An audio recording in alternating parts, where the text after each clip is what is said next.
ونفعنا به وبعلومه في الدارين آمين. والماء قليل وكثير، القليل ما دون القلتين، الكثير قلتان فأكثر، القليل يتنجس بوقوع النجاسة فيه،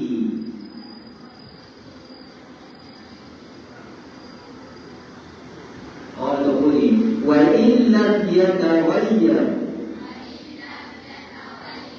والكثير لا يتنجس إلا إذا تغير،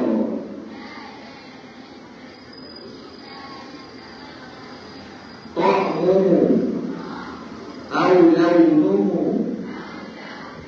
أو ريحه. Kata Syekh Salim rahimahullah ta'ala, dan bermula air itu, bermula ni kapan? Mubtada, tak ada maksud Dan bermula air itu ada yang sedikit dan ada yang banyak. Air bermula air sedikit, air banyak. Sebelum kita nak bahas air banyak atau air sedikit, apakah itu air? Air satunya air.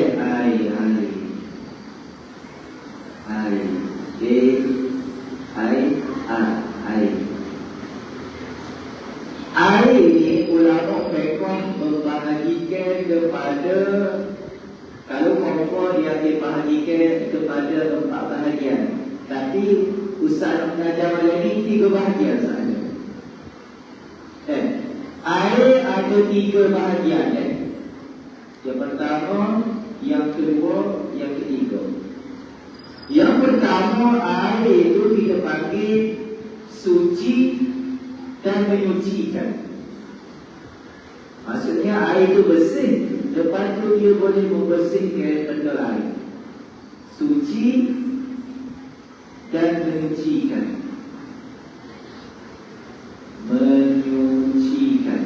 Ini bahagian yang pertama. Bahagian yang kedua, dia suci,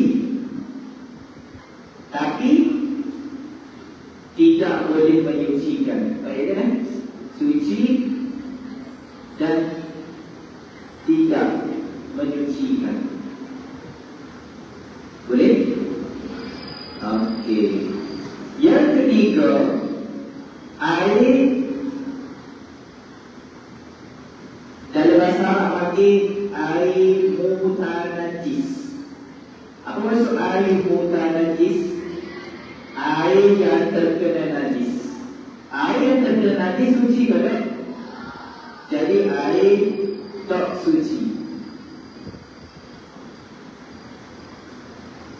Boleh? Ada 3 pembahagian air. Yang pertama, air itu suci dan menyucikan. Yang kedua, air itu suci tapi tidak menyucikan. Yang ketiga, air itu memang tak suci, iaitu air mutanajis. Apa maksud mutanajis?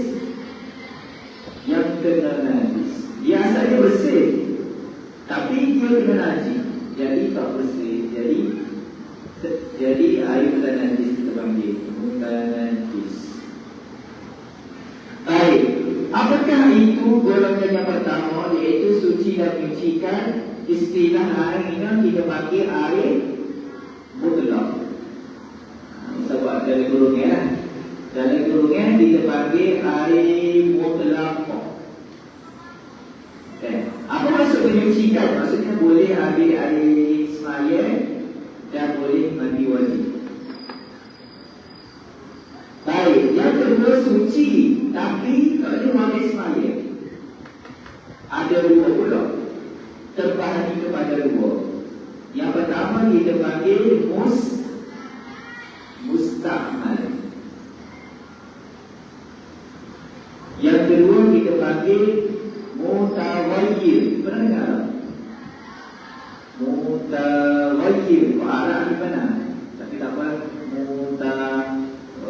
Mutaghayyir. Okey, musta'mal dan mutaghayyir dia suci, bersih, tapi dia tak ada warna semaya, tak sah. Boleh? Okey, tak payah susah ni. Apa itu air musta'mal? Kau ni ramai salah faham. Kau bukan musta'mal, dia kata musta'mal. Kau musta'mal, dia kata tak musta'mal. Pada ini sangat terlihat dia ada dalam belakang sebab orang ini pun soal istilah ni, khususnya dalam ilmu fiqh. Dia kata satu belajar je, nanti kata empat, dia buat pula. Air musta'mal ni, ikut apa yang kita cakap asal benar. Air musta'mal ni, kalau kita terjemah, musta'mal maksudnya air yang telah digunakan. Ni apa ni? Nurhana Damia 1D3 D3, berapa D3? D3 kita pada ulama. Ada tu dia berapa? Kata musta'mal ni air yang telah digunakan. Guna waktu apa? Sebab tu bila penting. Air yang telah digunakan selepas mengambil wuduk ataupun selepas mandi wajib. Faham? Air yang kita buat akad hadas, akad hadas kecil wuduk, akad hadas besar mandi wajib. Jadi air yang kita guna selepas wuduk dan selepas mandi wajib, air itulah musta'mal. Faham? Kalau air itu kita guna, tapi kita tak guna warna semaya, contohnya kita guna warna apa? Awal masak angin ataupun awal celup, adakah hal itu musta'mal? Tak ada. Bagus. Ada. Ustaz, masa ustaz sekolah menengah dulu, ustaz dia jahil, tak reti. Ustaz beranggap masa ustaz sekolah menengah dulu, ustaz beranggap gambar saya ustaz begitu. Sekolah ustaz ada kolom buat ambil semaya. Lepas tu buat mandi kok. Kolom tu semua guna buat ambil semaya, buat mandi. Tapi bukan mandi dalam kolom, guna centong kan. Mandi betul-betul orang mandi tu. Kalau nak ambil air dari kolom, mesti guna centong. Tahu centong? Gayung. Bila nak ambil tu, kalau ada orang celup dalam gayung tu, dalam centong tu, ustaz beranggapan dulu lah, air tu jadi musta'mal. Jadi tak boleh guna, tak boleh jual, tak boleh ambil semaya. Adakah betul lagu tu? Jawab. Kalau kita celup saja, bukan musta'mal. Musta'mal ni, ustaz ambil tak? Ustaz apa ambil semaya? Lepas ambil semaya tu, air tu jatuh. Air kat basuh muka tu jatuh, nitik dalam centong tu. Itulah musta'mal. Dan orang jatuh tu musta'mal. Waktu tak boleh digunakan sebab ustaz dah guna untuk ambil semaya. Tapi kalau sekadar celup, dia masih lagi mutlak, suci dan menyucikan. Jelas? Kalau orang tahu kritik pada dia, ustaz-ustaz saya berhenti. Baik, itu air musta'mal. Begitu juga dengan mandi wajib. Awal niat mandi wajib, lepas tu jigu. Jadi air yang jatuh itu adalah air musta'mal. Tak boleh kan ada semula. Lepas tu nak ambil wuduk dengan air itu, tak boleh. Faham? Ia suci tapi tidak boleh menyucikan. Yang kedua, air mutaghayyir. Dalam bahasa Arab, ghayyara maksudnya berubah. Air mutaghayyir maksudnya air yang berubah. Lagu mana air air berubah, air yang bercampur dengan benda lain. Contohnya air minum dekat tengah awak tu macam-macam warna ada kan. Ada air hijau, ada air biru. Air apa lagi ada? Orange, tebing, Nilo. Semua tu adalah air mutawajjih. Dia telah berubah. Air kopi, walaupun air tu putih macam air laci. Air laci jernih kan? Tapi air tu boleh bagi kau habis semaya? Tak boleh, sebab dia kategori mutawajjih, telah berubah. Apabila telah berubah, maka dia suci, boleh minum, tapi dia tidak boleh menyucikan. Tak boleh buat habis semaya dan tak boleh buat bagi wajib. Boleh kau 30 hari hari ini? Ini kita panggil pembahagian air. Ada 3 jenis pembahagian. Dalam bahasa Arab panggil aqsam. Aqsamul ma. Okey dah. Kami lagi. Air mutlak pecah kepada 2 bahagian dulu. Dan air mutlak ada 2 bahagian. Kan dulu ni. Yang pertama air mutlak yang harus, maknanya bolehlah guna. Yang kedua air mutlak yang makruh untuk diguna. Makruh sahaja kan? Apakah itu air yang harus, air mutlak yang harus kita gunakan? Ada 7 jenis. Al-Mu'miyah. Yang pertama air sungai, ma'un nahri. Yang kedua air laut, ma'ul bahri. Yang ketiga air perigi, ma'ul ihri. Yang keempat air hujan, ma'ul as-sama. Air hujan. Yang kelima air salji. Yang keenam ma'ul aini, air mata. Bukan air mata jernih tu, air matahari, air dalam bawah tanah. Yang ketujuh air ma'ul bawadi, air embun. Jadi ada 7 jenis air mutlak.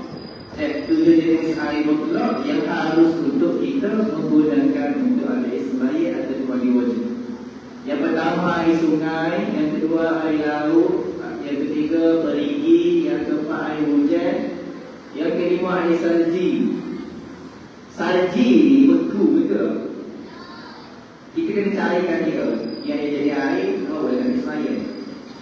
Yang keenam air matahari. Air matahari ni dah tanah. Air embun di mana?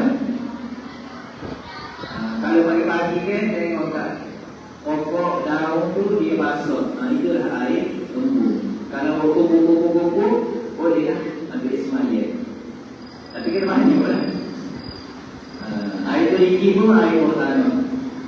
Boleh. Ini adalah 7 sumber air mutlak. Persoalan lagi, awak ambil sembahyang guna air baik, betul? Air baik mutlak apa? Kalau kau mutlak tak sah kan? Mutlak pada air baik, ada kat sini air baik. Betul? Apa yang mutlak? Air baik di mana? Air baik kita mana? Air baik mutlak. Kami dah tak salah kalau baru ni. Dan air baik mutlak. Cuma dia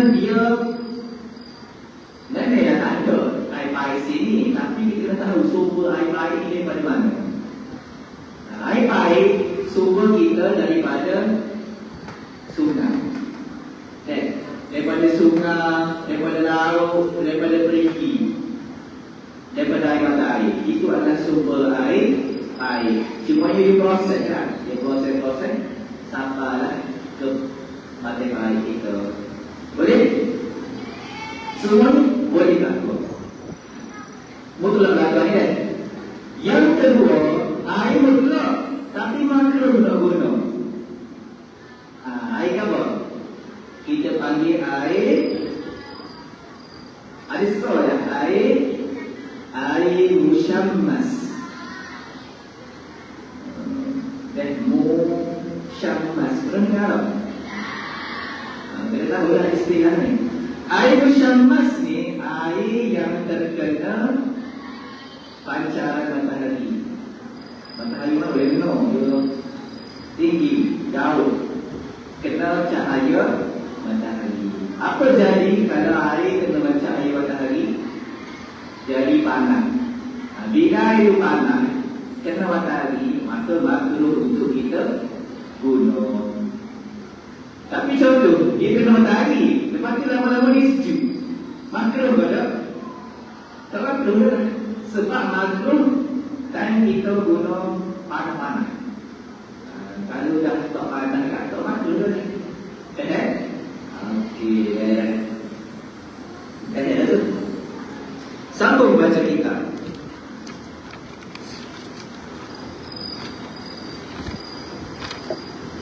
Bermula air itu ada yang sedikit dan ada yang banyak. Jadi air apa disebut sini? Air mutlak. Air mutlak apa maksudnya sini? Air mutlak ada yang sedikit, ada yang banyak. Sambung lagi. Bermula air yang sedikit, iaitu yang kurang daripada 2 kolam.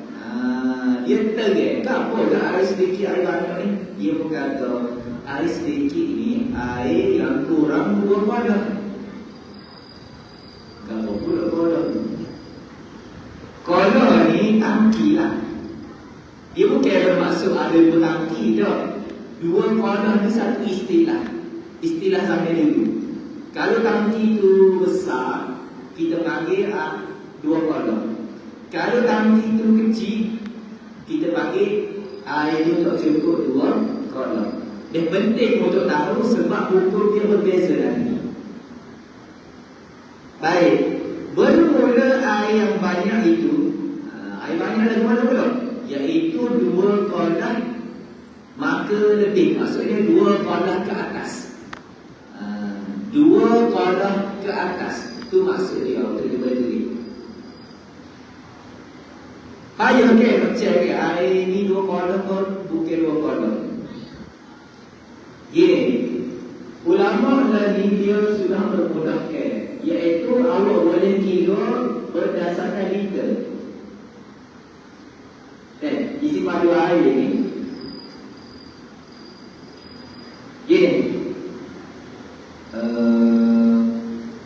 Air lah, ni tak ada lain. Air ada sedikit, ada banyak. Apa maksud sedikit? Kurang 2 kolam. Apa maksud banyak? Lebih 2 kolam. Dan mana kita tahu air itu cukup atau kurang 2 kolam? Kita boleh berdasarkan liter. Kalau dari kitab pusat rujuk tu, kitab Tafsir As-Sadidah yang dikarang oleh Habib Hasan Muhammad Al-Kam, Hafizahullah Ta'ala, dia sebut 2 kolam lebih ni sebanyak 217 liter. Kan ada liter? L-I-T-R. Kau cukup 217 liter. Kau kurang 217 liter, tak cukup 2 kolam. Nak kata seliter berapa? Seliter ni botol besar ni. Kalau air ni 900 ml. Tak cukup lagi 1 liter. Kena besar sikit, cukuplah 1 liter. Boleh? Kau air juga 3 liter. Air juga. Ada satu lagi cara, kita nak tahu cukup dah 2 kolom, kita tengok ukuran saiz kolom. Okey, kalau nak tengok ukuran saiz kolom, andai katalah kolom tu berbentuk 4 segi. 4 segi kan segi 4. 4 segi. Segi 4. Ikut kan?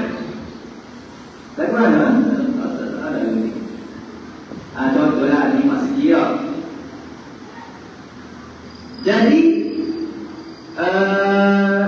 kolom tu 4 segi, dia ada tinggi, panjang, lebar. Tinggi dia mesti 60 cm, panjang dia mesti 60 cm, lebar dia pun lebih kotor. Dia punya lebar dia pun 60 cm. 60 cm macam mana? Tak tahu lah tu. 60 cm dia lebih kurang setara ni kan? Ni, start sini sampai sini. Jadi alas setara ni, panjang setara ni, lebar setara ni, cukuplah 2 kolom. Bagi ke meja ni. Meja ni kolom masjid. Jadi besar ni cukup adalah 2 kolom. Maknanya banyak. Cuba bayang baldi, cukup dah 2 kolom. Baldi tak cukup sebab baldi kecil. Paling kurang kena saiz meja kuliah ni. Itulah lebih kurang. Jelas boleh beza air 2 kolom dan air 2 kolom. Okey, kita sambung.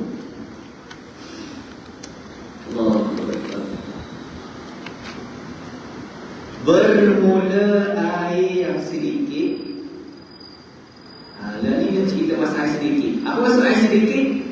Kurang 2 kolom. Bermula air yang sedikit, yakni air yang kurang 2 kolom. Mutanajis ia. Mutanajis ni maksudnya jadi najis. Tulis. Mutanajis ia jadi najis. Ia tu maksudnya air. Dan dengan jatuh najis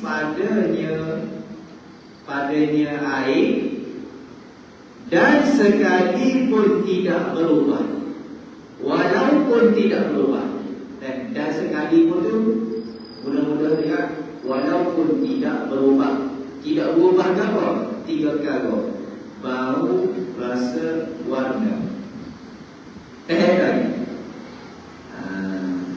Dan air yang banyak itu, maksudnya air yang cukup 2 kolom, tidak menajis dia, maksudnya tidak menjadi najis air itu, kecuali apabila berubah.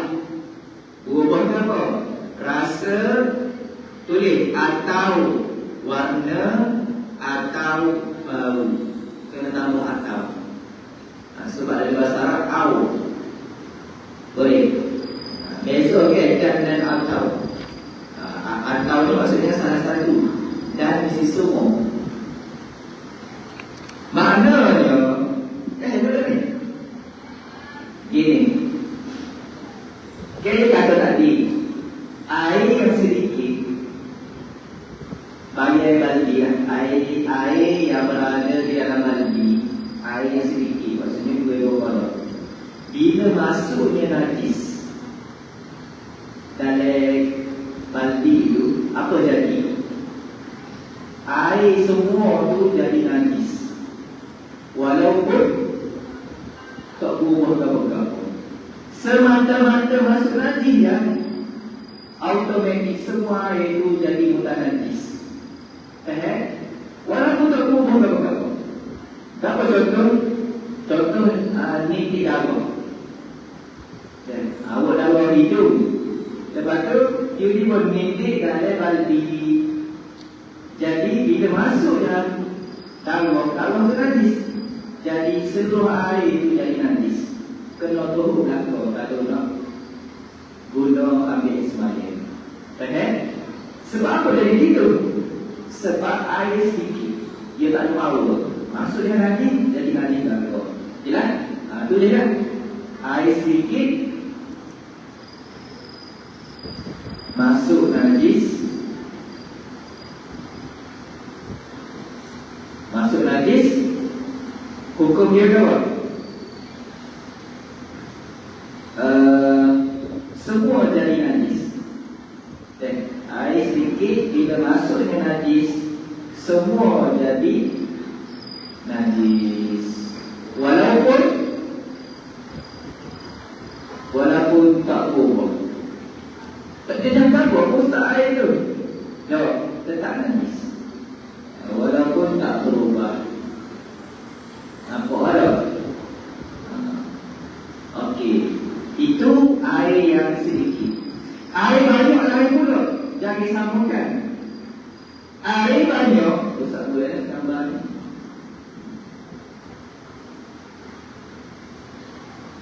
Air banyak. Bayar kuala besar Bila masuknya najis, apa jadi? Air banyak. Dua kuala ni. Bila masuknya najis, titik awak, hidung awak tu mata tu titik. Adakah najis belakang? Gini. Kalau untuk air banyak, awak perlu tengok kepada perubahan. Berubah ataupun tidak. Bila masuk najis, berubah. So kalau berubah, jadi dia orang apa? Maka najis semua. Masuk najis, berubah. Hukumnya semua air dari kolam itu najis. Sebab apa? Sebab berubah. Tapi kalau mesti kita berubah, dia kena banyak berubah. Tapi contoh nitik banyak. Tak. Kucing kecil dari kolam tu, yang baca ada tu. Lepas tu berubah. Contoh orang baca ni mana berubah. Ada jatuh naik hijau smoothie. Adakah air tu akan berubah? Kalau banyak tak berubah, okey, tak jelas kan? Masuk naik hijau tak berubah berapa pun sekadar ya. Kalau tak berubah, apa hukum air tu? Hukum air tu suci. Maksudnya tidak menjejaskan apa-apa, tidak jadi najis. Apa begitu? Sebab air dia banyak. Bila air banyak, semata-mata masuk najis, tak najis lagi. Dia kena berubah. Betul lagi? Sekali lah soal ayat ni. Balik tak boleh lah. Jadi Ustaz William bagi perhatian boleh. Sebab kalau Ustaz ajar, Ustaz tak kira ulang dah kembali. Kecuali kalau ada balik dari soalnya. Ustaz jawab dulu lah. Dan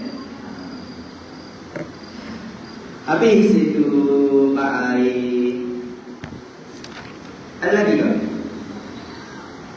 Okey, berubah itu berubah apa? 3 kala warna, bau, rasa.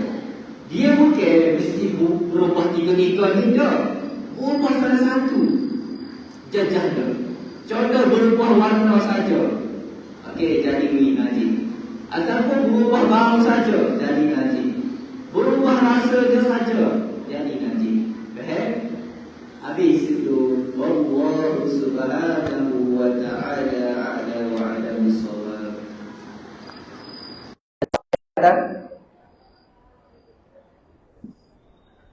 Ada 10 minit lagi.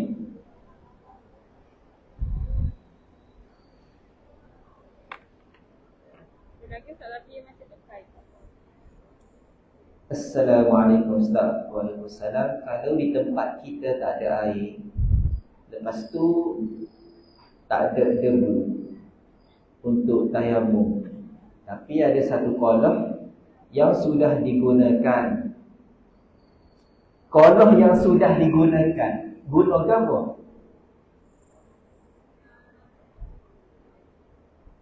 Musta'mal kan tak? Air qoloh ni air banyak. Walaupun ada orang mandi terjun dalam itu, adakah jadi musta'mal? Dia mandi wajib dalam itu. Dia nyala. Adakah boleh guna lagi? Boleh guna lagi. Sebab air qoloh ni air banyak. Selagi mana dia tidak berubah apa-apa, kita boleh guna. Faham? Tak masalah.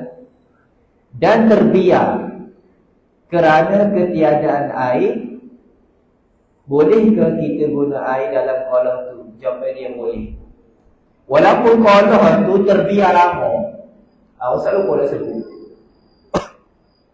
Ada keadaan air tu berubah, tapi dia kekal mutlak. Sekali lagi Ustaz ulang, ada keadaan air tu berubah, tapi dia kekal mutlak. Dia dimaafkan. Contohnya air qoloh. Kalau berasa pergi masjid ataupun pergi surau, kau ada qoloh, kau lama dia tak cuci, kadang-kadang sampai hijau. Biasa. Boleh tak? Jawapan dia boleh. Walaupun dia terbiar, walaupun tukar siok tak basuh, air itu tetap mutlak. Sebab apa? Sebab dia dimaafkan. Selagi mana tak ada najis lah. Dia berubah warna sebab apa? Sebab lama. Contohnya, siapa ada lumuk hijau kan? Boleh juga ambil sembahyang. Sebab lumuk ni dimaafkan. Tak apa. Begitu juga dengan air sungai. Air sungai warna apa? Sungai Kelantan. Warna tepeng kan? Warna koko. Boleh ke ambil wudu? Boleh. Dia kekal mutlak. Sebab dia berubah tu sebab tanah. Benda kita tak boleh kawal, benda tu dimaafkan. Mana boleh kawal air sungai, air qoloh. Tapi kalau dia berubah sendiri, tak apa lah. Boleh? Begitu juga dengan air karak. Contoh awak buka air karak, boleh dah ambil sembahyang? Boleh. Sebab air karak kita tak boleh kawal. Benda tak boleh kawal, dimaafkan. Tak ada masalah. Jadi jawapan dia boleh, tak ada masalah. Assalamualaikum Ustaz. Hari itu panas terik. Lepas tu nak ambil air sembahyang luar sebab tak ada air. Tapi air paip luar tu biar air panas. Kira musyammas juga ke? Gini, musyammas ni kalau betul-betul panas, kalau buat suai lagi tu tak apa. Dia betul-betul panas. Lagipun kalau musyammas, kalau betul-betul panas, hukumnya makruh sahaja, tetap sah. Buat kan? Kekuatan kena ambil semaya juga. Maaf lagi topik. Nak tanya apa hukum membaca surah Fatihah 2 kali dalam 1 rakaat, dan apa hukum jika terlupa baca jadi gali masa solat berjemaah. Dia gini, wajib kita baca Al-Fatihah setiap rakaat 1 kali sahaja. Kalau awak baca 2 kali, dia dikira baca sunnah ya. Baca sekali wajib wajib. Kalau baca 2 kali, awak dikira baca surah. Fatihah ke surah. Baca surah sunnah. Tapi kalau awak baca kali kedua, lepas tu ini rokok lah. Awak kena rokok selalu lah. Tak boleh lah memanjangkan sunnah. Awak kena ikut imam. Okey, ni masalah galik. Contoh dia sembahyang maghrib tadi dah, Ustaz akan takbir Allahu Akbar, dia pun Allahu Akbar. Dia galik, dia tak baca Al-Fatihah. Lepas tak amin, dia tak baca. Dia mengoyak. Lepas tu Ustaz rukuk, dia bawa khabar, tak baca Al-Fatihah. Apa dia perlu buat? Sebab tu penting Ustaz ajar sebelum ni, masbuk muafiq. Orang tadi masbuk ke muafiq? Muafiq lah, sebab dia akad takbir lepas akad takbir. Dia sempat masa untuk baca Al-Fatihah tapi dia tak baca. Dia muafiq. Jadi muafiq wajib habis Al-Fatihah. Jika habis Al-Fatihah dia, barulah dia rukuk. Boleh? Berbeza dengan masbuk, dia main lewat. Bawa akad takbir usah rokok dah. Kalau dia masbuk, dia wajib rokok, tak perlu baca Fatihah. Imam yang akan tanggung. Habis itu jelas dah. Assalamualaikum Ustaz. Maaf lari topik. Lari topik sombong. Nak tanya, apa hukum orang tak balik jadi imam? Dan apa hukum orang nak jadi makmum tu? Syarat sahnya solat dan syarat nak jadi imam tidak disyaratkan balik. Apa pentingnya mumayyiz. Kalau dah mumayyiz tapi tak balik lagi, boleh jadi imam. Tapi afdal utama ke orang yang dewasa lah, yang sudah balik. Mumayyiz ni kan reti dah lah, umur 7 tahun ke atas. Orang reti dah baik dan buruk. Kalau budak 4 tahun tu tak mumayyiz lagi, tu tak sah lah kalau dia jadi imam. Boleh? Assalamualaikum Ustaz. Nak tanya, betul kau sepupu saya ya, kalau biar Ismail nampak kemaluan, tak usah Ismail tu. Contoh masa tu dalam shower tengah mandi, alih-alih nak ambil Ismail, apa hukum dia dan sebabnya? Pelik sepupu awak ni. Dia kata tak usah ambil Ismail kalau nampak kemaluan. Ataupun istilah kat ambil Ismail time telanjang lah. Jawapan dia sah, tak ada masalah. Tak sabit pun dengan sah tak sah. Bila-bila nak mandi, lepas tu nak ambil Ismail, tak ada masalah. Habis itu. Ada lagi tak? Wallahu subhanahu wa ta'ala ala wa ala bisawab. Terima kasih di atas perhatian semua. Tepat pada masanya. Sallallahu rabbuna ala nuril mubin Ahmad al-Mustafa Sayyidil mursalin. Sallallahu rabbuna على النور المبين أحمد المصطفى سيد المرسلين وعلى آله وصحبه أجمعين